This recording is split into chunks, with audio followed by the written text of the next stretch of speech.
وقتی که همین چیز را منع کردن و یا نمیخوان همین چی منع کرده شود و یا طرفدار همین قانونی که در روسیه برآوردن طرفدار این نیست. وقتی در جای جمعیتی شخصا من در روسیه بودم اهمیت میدادم، حتی در درون سامالیات من با چشم خود دیدم که همین هموطنان ما نصر رو در تگی پوشون توف کردن. این یک اخلاقی هست که باید انسان همین چیزها را رعایت کرد، باید نکشید در جای جمعیتی. ناس جزو مخدرات هستش، در ایران هم ممنوع هستش هم جرم هستش و در اکثر کشورهای پیشرفته هم جزو مخدر رسما میشناسن. منتها خب اینجا از بس استفاده کردن عادی شده، خیلی راحت بچهای کوچیک هم میگیرن. عمدتاً در واقع راننده‌های خیلی نوجوان هم حتی بعضا در ماشیناشون هستش استفاده میکنن. اگر یه قانونی انشالله وضع بشه مثل روسیه و مثل بعضی از کشورهای اروپایی در واقع برخورد بشه، خب خیلی خوب هستش.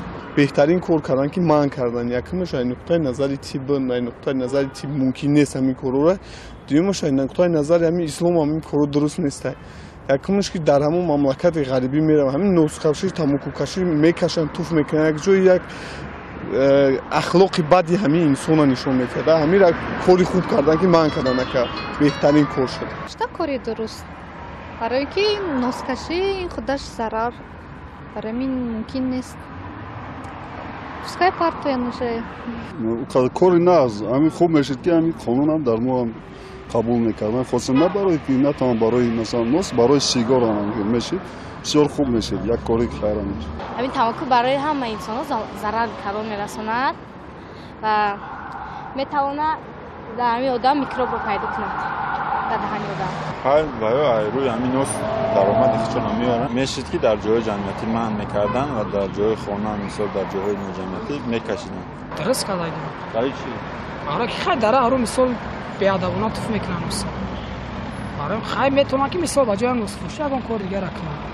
این یک عادت است، عادتی بسیار بد است. اگر این عادت ما برهم ندهیم این میتواند که به ارگانیسم ما ضرر خود را برساند. برای همین من طرفدار آن هستم که چنین عادت‌های بد پورا و همه طرفه چطوری که در جمهوری تاجیکستان قرار مخصوص است که نوش سیگارت کشی منع کرده شده است، ولی متأسفانه به آن هنوز اهمیت نمیدهند، هنوز توجه ظاهر نمیکنند. ولی برابر در جایهای جمعیتی در مؤسسه‌های تعلیمی کشیدن سیگار و نوش باید پیش از همه حکومت جمهوری تاجیکستان، مؤسسه‌های تعلیمی جمهوری تاجیکستان جایهای آمده نماید که طلبات‌های امروزی این مردم را قانع کرده تواند.